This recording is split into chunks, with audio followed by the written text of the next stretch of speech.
What's up? What's up? What's up? Let me make sure I'm live. Let me make sure I can be heard. What's up? What's up? What's up?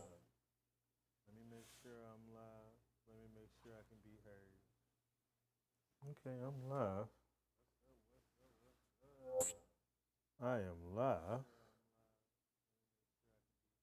Let me get my checks in order. I'm live. I am live. Let me get my checks in order. Okay. I am live. All right. I'm gonna get this down pat, guys. In order. But I'm live. I can be heard. Everything's looking normal. So I'm about to start this thing. Hey, how y'all doing?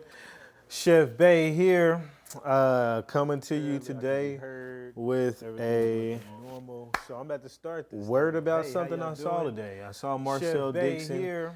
Pop up, an episode of him going on a live stream episode with Dr. Umar Johnson. And I was like, wait a minute. And I looked down and it was a new channel created by Marcel Dixon, man. So, more power. I think I put Marcel Gregg in the title. But yeah, Marcel Dixon. And so, yeah, more power to you, man.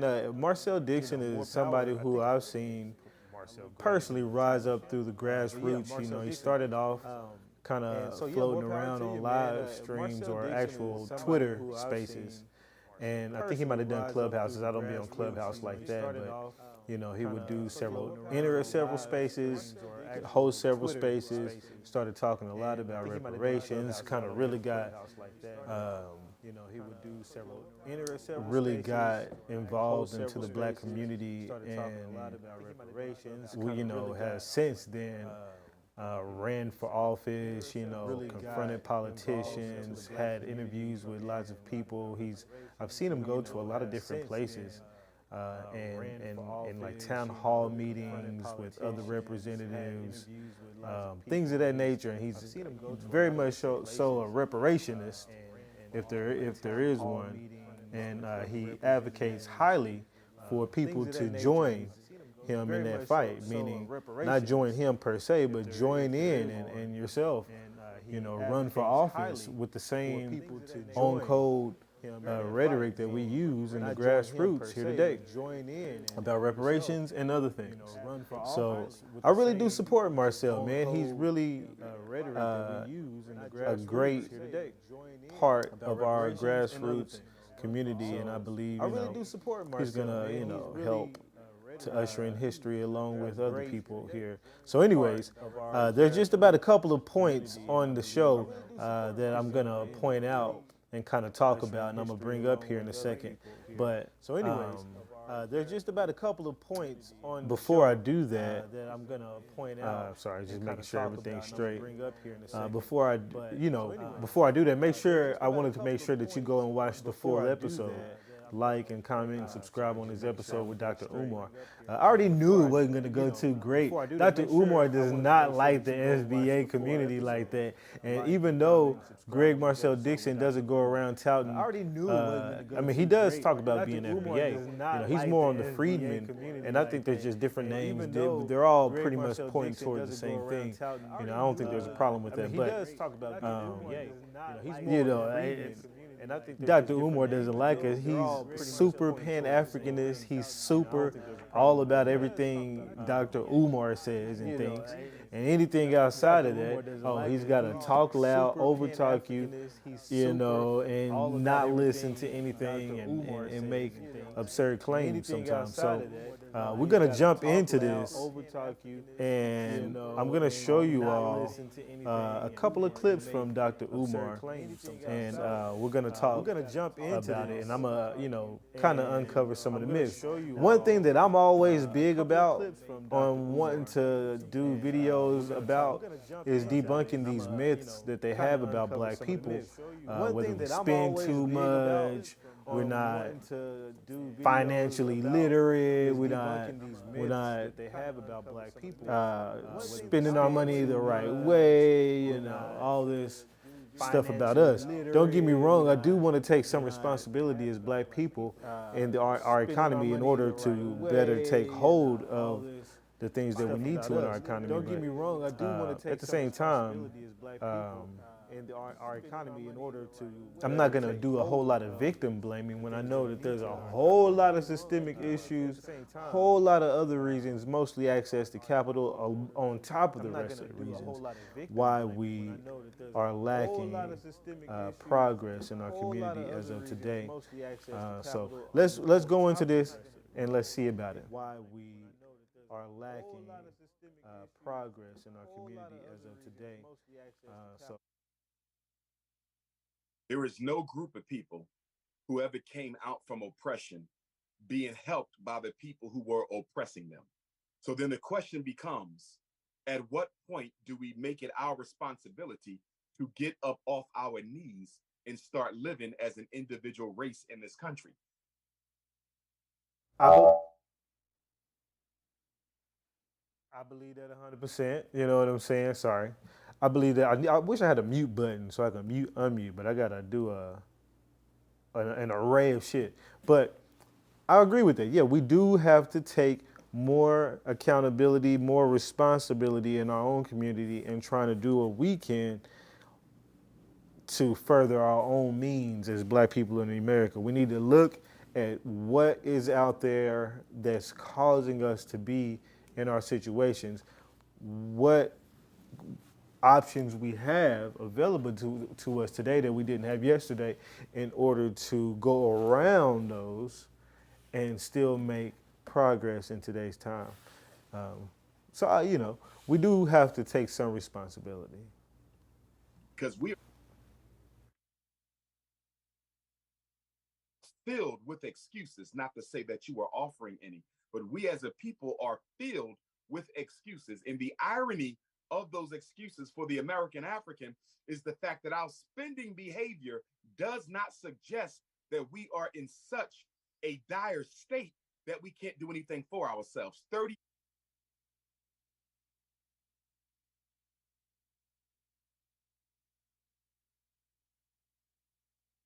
billion a year on hair and beauty. Do you know how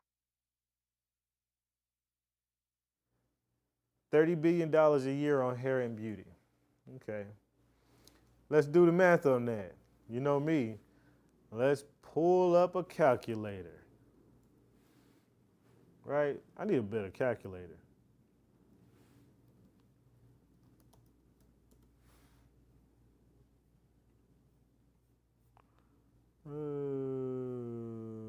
Whatever. Calculator.com. We'll see. I just like something with the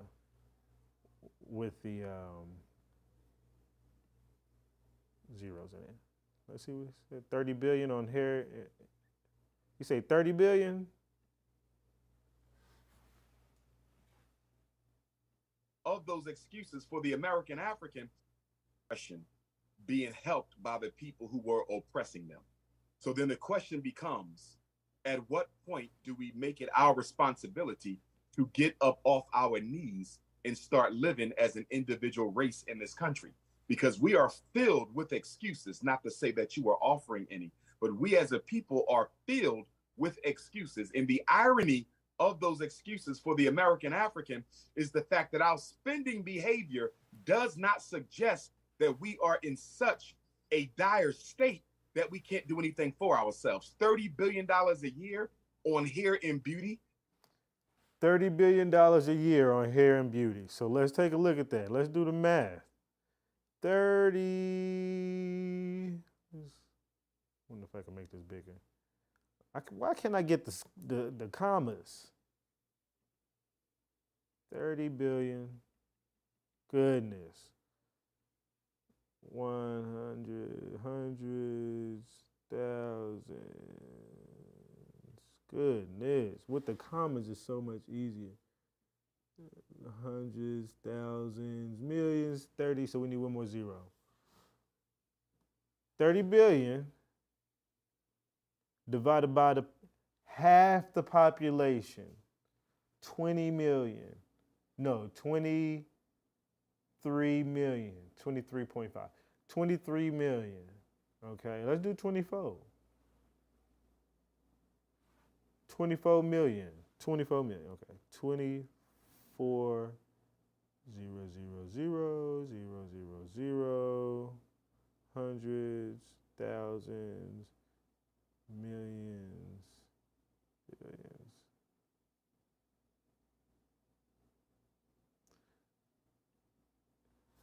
That's $1,250 per year on average on hair and beauty products per black person.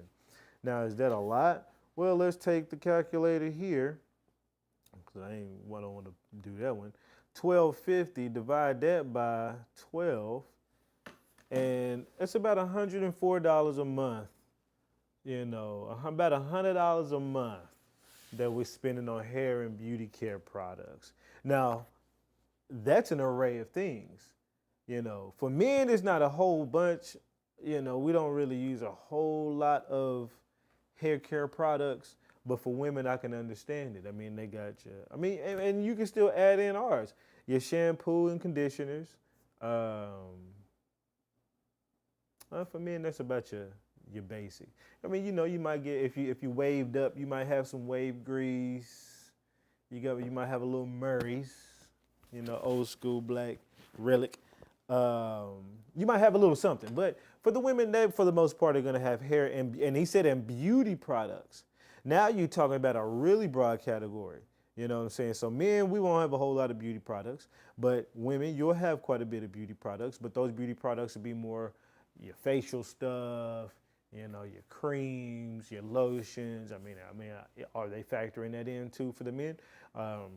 Your smell goods, your perfumes, all that stuff. And I guess that will also go for the men. And so when you really think about it, we spend about $100 on average a month, $105 on average a month on hair and beauty.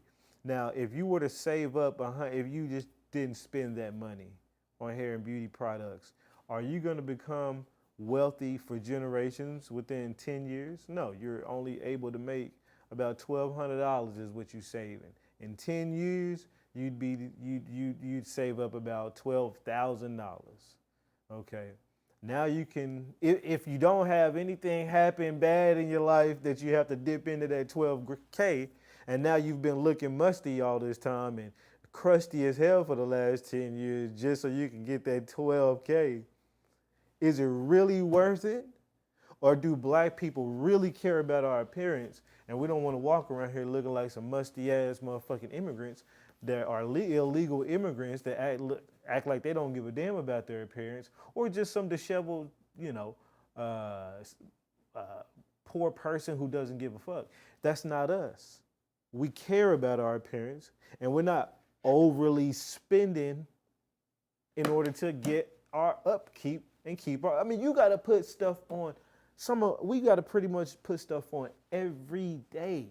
And out of that, only $105 is going towards, you know, our daily upkeep. Man, you better get out of here telling me that it's us. We're the problem. We're spending too much. You better get out of here. Let's continue.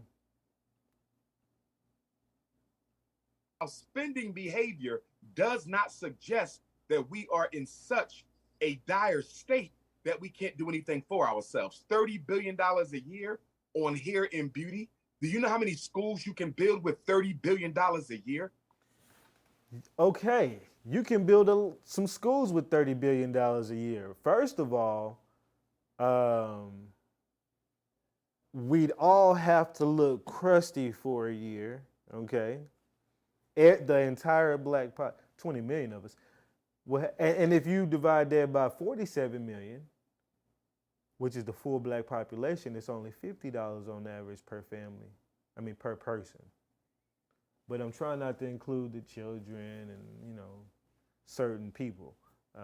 Most of that 20 million was supposed to be like, maybe mostly women, you know.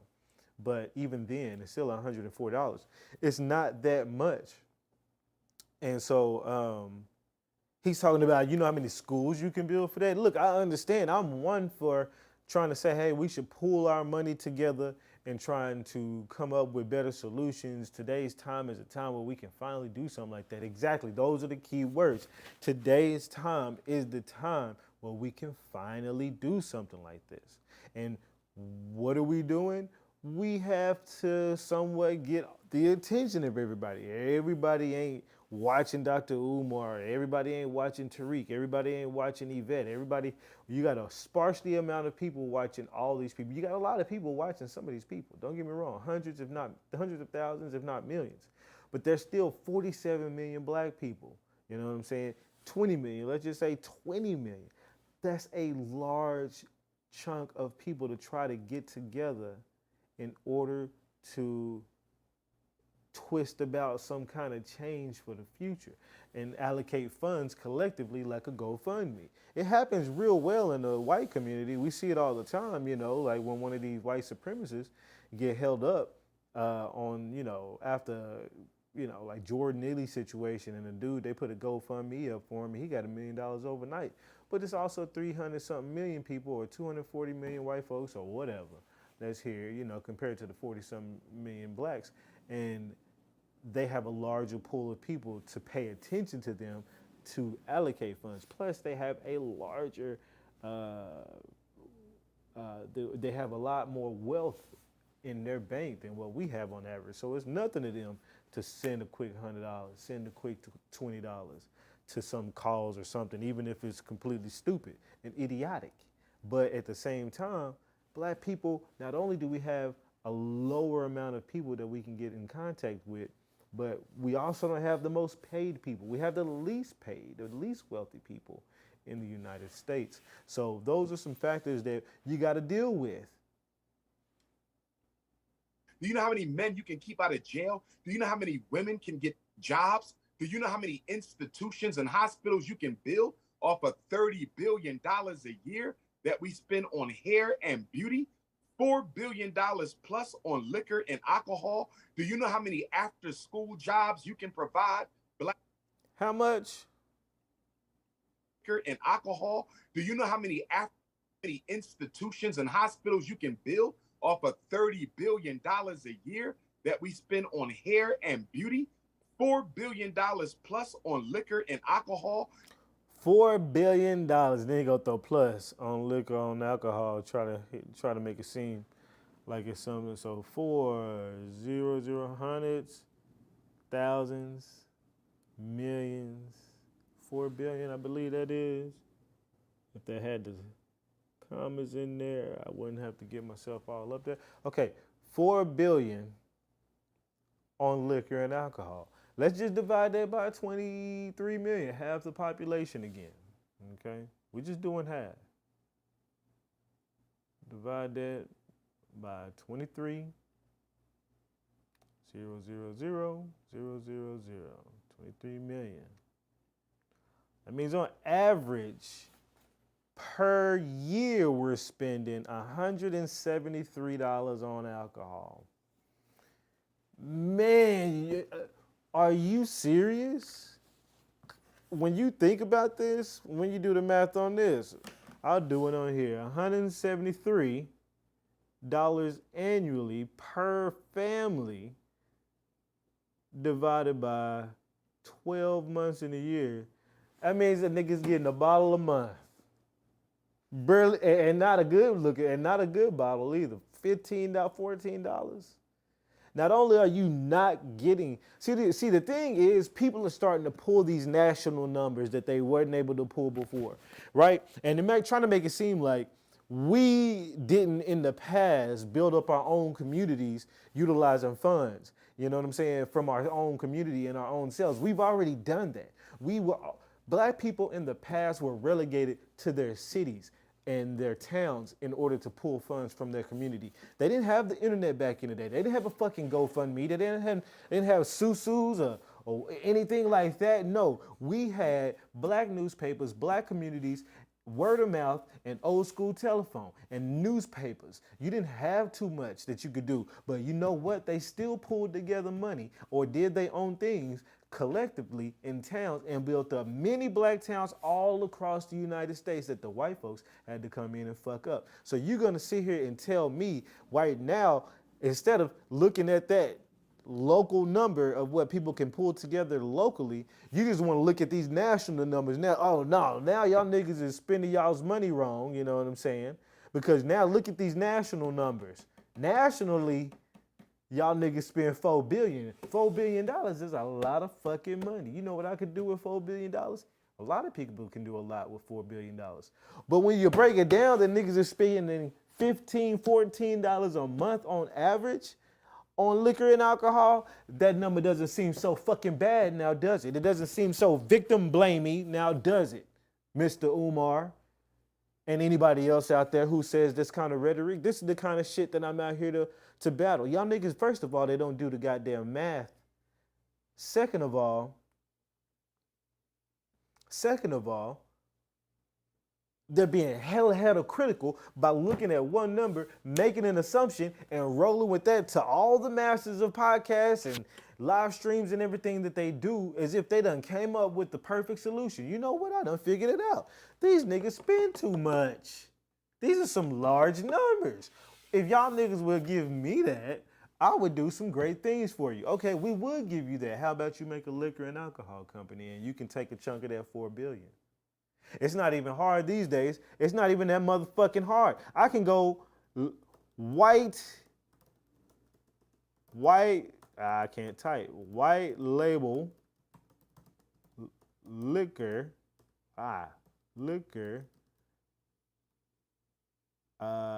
companies, US. Allow. There's ads for it already, so I already know. Create your own brand. Price estimates, overview information, $2,500 for your formula, label approval. You know, you can invest your money quickly right here. You know, and this is good information for y'all. And over time, I want to go more into about all this business shit, but you can easily, slowly go through. And if you don't find you something over here, you can find you something overseas, but you can find you somebody that's got wine, makes liquor, or brewery, whatever the hell it is, and they will make whatever you need, okay? And put your label on it. And if you want to take advantage of that, take advantage of that. But to see, and now you can get some of that $3 billion, and then you can take some of that $3 billion and you can put it into something. And that's my main thing. It's not that we don't spend our money the right way. I think the problem is that when we open up our businesses, we're trying to open up these niche-based businesses, which is like T-shirts, earrings, you know, body butters, which that ain't a bad thing because we do consume a lot of beauty products. But in other things that cause black people to have to spend extra, something outside of what they normally spend. If you and we as black people can create products that utilize the funds of what they're already spending, then all they got to do is shift that money to you and get your product. But we got to make it presentable. We got to make it nice. That's why I'm not a bad, that's why I don't have a problem with white label, private label. Most of the shit in the stores is white label. Not most, but a lot of shit in the stores is white label and private label. You know what I'm saying? Meaning somebody put their name on it, but it's made by some other company or manufacturers, from electronics to body butters to food to drinks to whatever, you know? So we as a people have to start doing that and take more accountability for recognizing that and putting ourselves in a position to have businesses that are based on in that manner. But to blame us, he's just saying spend differently. So what? Not everybody is going around trying to build a school or some of this other shit he's talking about. So just give your money to him. I don't know, man. I'd rather spend the $15 on alcohol. Do you know how many after-school jobs you can provide black children with $4 billion a year? Although I understand the circumstances, I lecture on those circumstances. I speak on those circumstances. Although I understand them, at the same time, I cannot swallow any excuses because we are in a fight for survival. And we can't sit around thinking of excuses for why black men are not trying to be better black men, for the same way black women need to be trying to be better black women. And I think this back and forth discourse that black men and black women are engaging in is very, very psychopathological and dangerous, because at a time when the American white power structure is targeting black children for the transgender movement that is taking place, our black children. Okay, he's kind of gotten away from the topic of what I was thinking of. We're going to go to the next thing, but before I move to that particular portion, let me just go ahead and cue it up. Just to kind of go back over that. Again, you can't keep victim blaming, and it's not as easy to just start some of these businesses. You got to have capital, and access to capital is something we don't have as black Americans. And so that's why we advocate for reparations so harshly, because so many of us can then take it and start businesses. We can make mistakes. We can fail and come back from the failure if we don't spend too much of it, and try a few different businesses until we make it work. But we can start making businesses that actually encompass things that black people need and want, and will have the extra capital to spend it on not only those necessities that we, not only the new necessities that we start to produce, but as well as other products that we start to come out with, and services as well. You know, so all this victim blaming that they do with our spending and shit like that, it's annoying, because they're just looking at a number, coming up with an assumption, and then just from that point, it is what it is. You know, black people need to do better. Oh, look, these Indians come over here, Native Indian, or not Native Indians, but the East Indians come over here or whatever, and they're doing better than y'all. But they don't tell you, I mean, in the motherfucking green card things, there's only so many ways to get a green card. One of them, besides a work visa, that you have to have a company sponsor you, and I think a marriage. The other one is I think you can come through school, but somebody has to have 20K in the account.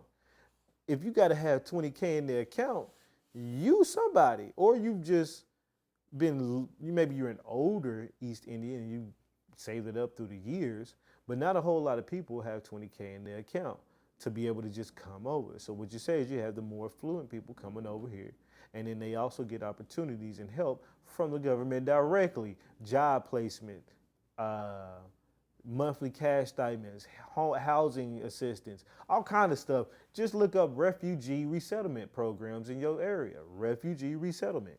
Google that. Refugee resettlement near me, and refugee resettlement organization near me. Google those.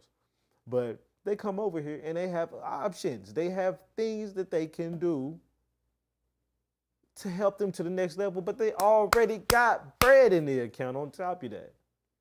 You know what I'm saying? So, and don't get me wrong though, there are some that are coming over that's either illegal or come over through programs that don't have to have that, whether they come through refugee programs or something, and maybe they don't have to have the 20K in their account. They skirt past that, but then they still get all this assistance as well. So let's go back and see what this next thing is going to be about. Nothing about Latinos, gays, and the white women's movement. Well, Dr. Umar, but we got to look at that list. We got to look at that list of demands. Hold on, I want to get this point across. They're not included in our claim either. That's number one. Two, you mentioned a good point about tribalism. Understand that even when black immigrants come to this country that was built on the back of black. I really liked how Marcel kept cool and calm during this, because if you know Marcel and you've heard him go off, he goes off. But I know that he knew this was his first episode. He wants to get people, he wants to debate people with high energy, and no matter what it is, not just people with high energy, but he wants to debate people no matter what. And so he knows that he's probably going to have to keep himself to a degree under what they are. And I think he did a well played job on it. Americans, I know you don't consider yourself that, they will start organizations only for them. Whereas black Americans have no issues with that. But you do have to say they continue we to start organizations that include white folks. And we start organizations that where's include our those racially black exclusive immigrants. organizations? Everything we start, we make it multicultural. We start organizations so let me that get this include straight. black Let me immigrants. get this straight. Let me get this straight. We The African immigrant will that start an include organization black for them. immigrants, We will start an organization and bring white folks in it and dilute we it also and let bring everybody immigrants under in the it. sun And come in it. that's But the it's a problem problem. if they do an organization And that's for the themselves. problem. That's We hypocrisy. have That's a been- double standard. We have been too all-inclusive, but the reparations claim with the Supreme Court ruling can only be based on lineage. And by the way, you said Dr. Umar started rap. You know he didn't. And Marcus Garvey He's the father of capitalized on hip hop, what my brother. Cowley He's the House father. did. He's Recognized, universally he's recognized. not. He's the James father. Brown- He's of Jamaican James- ancestry. James You have Brown an issue is with the Africans. father of hip hop. You have Okay? an that's issue what I with was gonna Africans say. who are not born in Actually, America. hip-hop started You No, are on a no, I plantations. actually tribalist don't. and you are The part of the original hype division man was on amongst the African plantation. people. I actually don't. You have an What I have issue an with issue with- Africans not born what in I have an America. issue with is You what's are a happening right tribalist now. and you are part of What I have the an issue division right now amongst African is with people, my brother. people doing Classic Dr. Umar. Classic Dr. Umar. Get loud, overtalk you, start just going off, interrupting. Classic Dr. Umar. I'm going what to you're pray doing for right you now, to grow past that. trying to I'm going to capitalize pray off for of you to Black grow past Americans' that. gains and Black I'm going to Americans' pray gains. for you to grow past But that, my Dr. brother. Umar, Don't be a tribalist. Don't be a divisionist. I do want Stop to give you scapegoating well, guess African what? immigrants when you should be going at them Latinos, Reparations homosexuals, is and a white women. lineage-based claim. Reparations is a lineage-based claim, and that is the way it has The to lineage be is African. constitutionally. And from America, it has to go to those who are Black descendants of American slaves. It will not stand up for Richard. But Dr. Umar, I want to give you the last word. I know you're starting your school. Is there any way people can support it? Please share with us. Yes, indeed. For those of you who want to support the Frederick Douglass Marcus Garvey Academy, please get on your list. We got to They're look not at that list of included in our demands. claim. Hold on, I want to get this point across.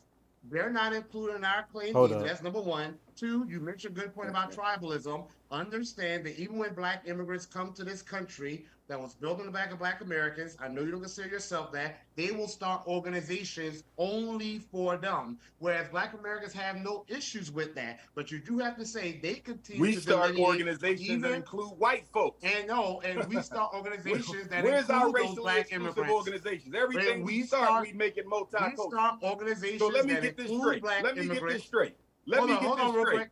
We The start African organizations immigrant will that start an include organization Black for them. immigrants, We which will is start an no organization problem. and bring white folks in it and Well, dilute we it also and let bring everybody immigrants in under it. the sun And come in it. that's But the it's a problem problem. if they do an organization And that's for the themselves.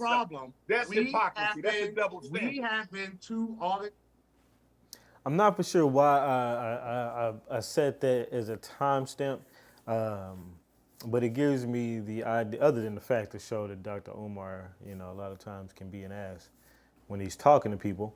But I get it. Sometimes, emotions get high when we're debating and we're passionate about topics. But sometimes you got, after you interrupt a couple times here and there, at some point you got to step back and be like, okay, wait a minute, I've interrupted 2-3 times. Let me step back, let them finish. And there's got to be some kind of holding yourself accountable. But like they said about the reparations, I'm big about this on the reparations tip because it definitely should only go to those who was affected by slavery, Jim Crow, all those things that were prior to most of the immigration that happened in this country. I'm not going to go too deep into it because there's so much on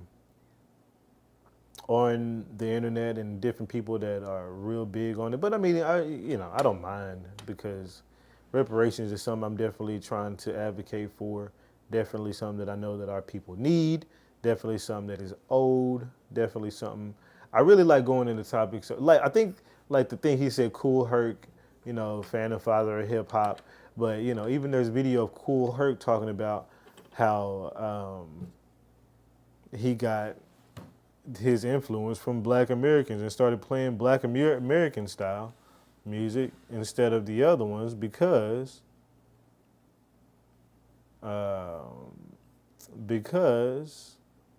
he knew that they didn't give a damn and wasn't going to be feeling no goddamn Jamaican rhythm tones. Here you go, right here.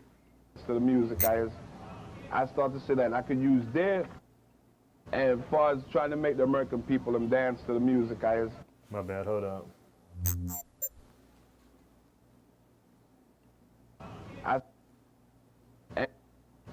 Let me blow this up for y'all. As far as trying to make the American people them dance to the music, I start to say that I could use their rhythm bass instead of using Jamaican rhythm bass. But along the way, a few people know I was Jamaican. And as far as trying to make the American people them dance to the music, I start to say that I could use their rhythm bass instead of using Jamaican rhythm bass. Ain't that just like a goddamn copycat? You know what? I can use theirs. And they start calling you the father of hip hop. You ain't said a goddamn thing. Yeah, that's me. That's me. I'm the father. Nigga. Even though I'm glad you was honest right here, but people ain't, you ain't out here just super promoting the fact, hey, y'all, no, I'm not the father of this. Man, I came over here. I was trying to play my Jamaican music on these speakers, and they didn't give a damn. They was over there doing their own hip-hop thing. They had a beat pattern, and I decided to do my own beat pattern, Jamaican. They didn't like that, so I went ahead and say, you know what? Let me do what they do. Or whatever, And they started messing with it. They liked it. That's what people mess with. You got to conform to us. You don't see us out here playing Jamaican music like crazy. You don't see people in the United States, period, playing any other music but our music mostly. But you do, let me not say that. You do see other people play music. But what I mean by that is you don't see the most prominence of it all around the world. And then when you think about the hip hop, people all around the world, I was just listening into a live stream and they was naming off, she was some black British chick overseas in the UK or something, and she was naming off all these black artists, foundational black American artists, she was like, oh, my India Ari and, my the this and the Jill Scotts and the whatever and the this and that. And I sat there and I was like, you know what? People all over the United States, all over the world can name off a lot of foundational black American artists. A lot. How many can we, or people across the world, artists, can we name from their culture of music? How many bossa nova artists can you name? How many UK hip hop artists can you name? How many you may now can name a few Afro beats and dance hall people, but that's just because they've shoehorned themselves into foundational black American hip hop created music. You can't name, we can name some early soul foundational black American music artists, and people across the world can name them. They can name that. They know the James Browns, they know the Ray Charleses, they know the Sam Cookes, they know the Miles Davises, they know the Shy Lights. Some of them may not know the Shy Lights. They know the Isley Brothers. Some of them. They know the motherfucking Michael Jacksons. They know the Princes. They know the goddamn Jay-Z's. They know dude, we can go over and over the Kanye West's. What the hell just came up on my screen? All that stuff. They know all that. All that. Y'all can name them off. I can't name not one goddamn artist from any other genre hardly. I can name some from some like country, United States shit. But come on now. Don't act like y'all can't give us our props on what we create. That's another thing that I'm going to be big on debunking. And every time I hear it, is people that try to talk about them being a big player in the creation of something that we've done. We didn't do all this in order to have it taken away from us through some bullshit. And again, when we do the math, the amount of, and let me do the math on this for y'all. So like they say, we spend about 2 trillion every year. We have 2.1 trillion in buying power. I just did this math, but let me do it so that way we all know. Hundreds, thousands, millions, billions, trillions. 2.1 trillion, hopefully that's right. When you divide that by, it's 47 million black people. 47 million black people, hundreds, thousands, millions. That might be 2.1 trillion. Yeah, it's 2.1 trillion. 47 million. It's about 44,000. I did that wrong. So ignore that last 8 because one of those is wrong, but it's really 44,680.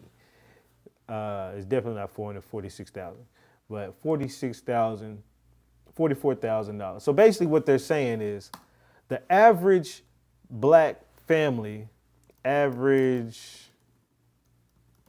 income black Americans, about 46,000, right? So let me blow that up for y'all so y'all can see that shit.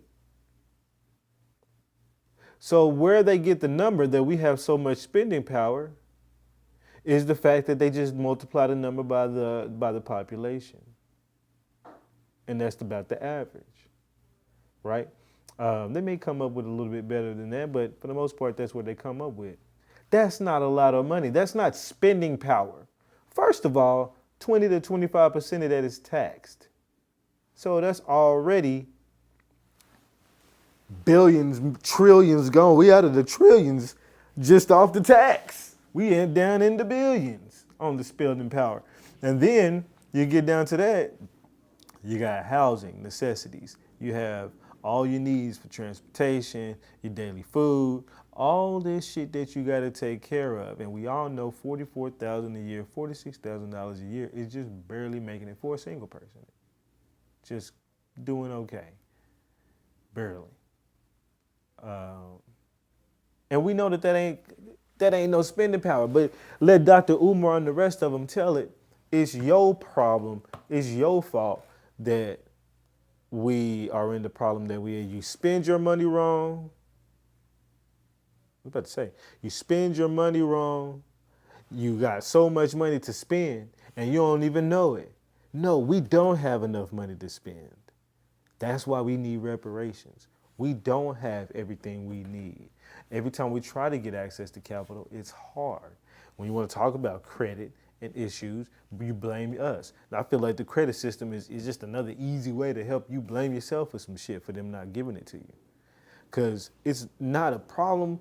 Yeah, you don't want to have a system where people can just take advantage of it, keep getting credit anywhere and everywhere, and there's no accountability for the shit.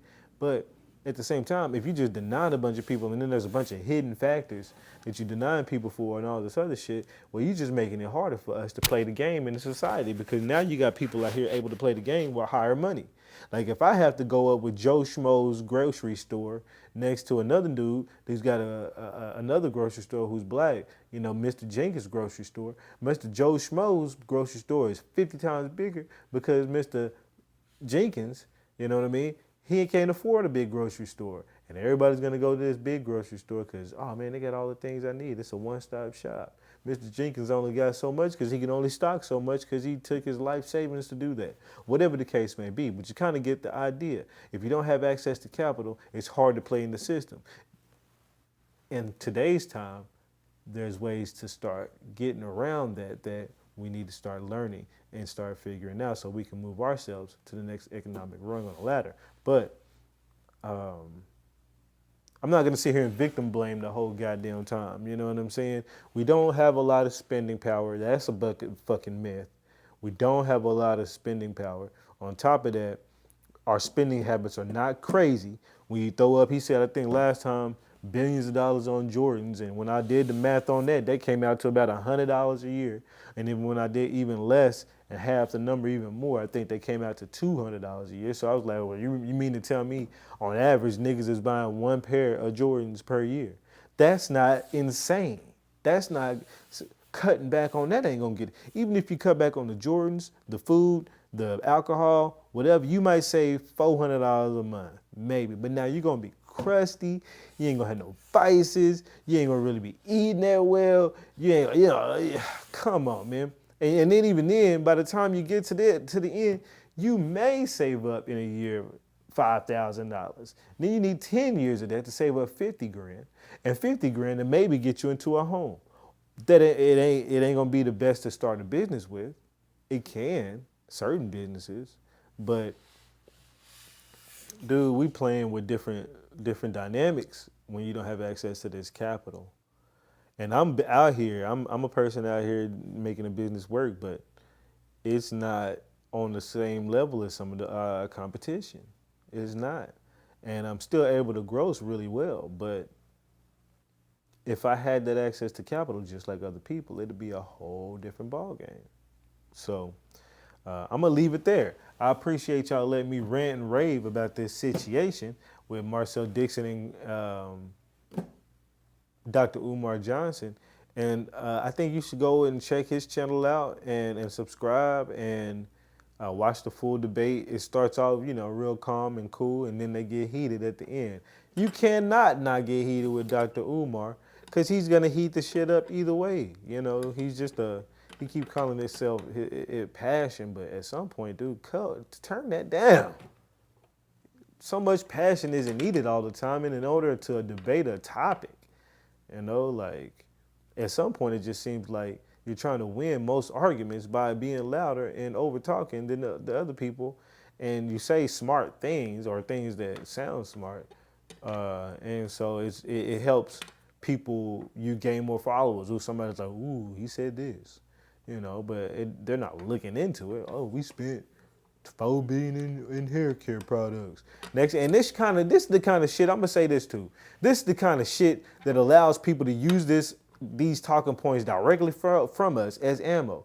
And I say that to say I was listening to the whole thing with the Chief Justices and how Clarence Thomas was quoting some of the stuff that Thomas Sowell had wrote in some of the books that he got about economics. And Thomas Sowell ain't nothing but a fucking lackey black dude weirdo who went through some financial schools and, got a little clout. And now he's out here giving tons of talking points against foundational black Americans. And the shit is so fucking annoying, but they get used like pawns. But it shows that even that information gets all the way up and can sometimes, this coon information can sometimes reach such heights to where it's even being utilized in the thought process of somebody who's in the Supreme Court from some fucking weirdo who's never done anything prominent that I've been able to see, wrote some books, some economic ideas and ideology or something. But other than that, does he have successful businesses and companies? I don't know. I'm gonna have to look a little bit more into that. But don't tell me that you was just some master of finance, but weren't able to make some kind of company off of that and success. But other than just success off of the backs of black people by talking shit. And now that information gets used. And so when we try to fight against this kind of stuff, we do it because of the situations like that. And we don't want this kind of rhetoric to be utilized by white folks. Just Pearly Things just did the same shit. I mean, she quotes Thomas Sowell. Well, I already know Thomas Sowell. Oh, well, it's Thomas Sowell. Well, everything is just an excuse to just be like, well, I read it from this black guy. I read it. You don't hear them saying all the other talking points they labeling off the white guys that they got them from. Nah. But as soon as they say something black, oh yeah, well, Clarence Thomas said that, So that makes it right because you can find you one black that said it. They elevate the hell out of that one black too. So anyways, we're going to leave it at that. I appreciate y'all checking in with me. I'm going to be back. I don't know what the next thing will be. I just kind of do these on a whim, but I'll keep doing them, cut some clips and all that. Y'all be easy.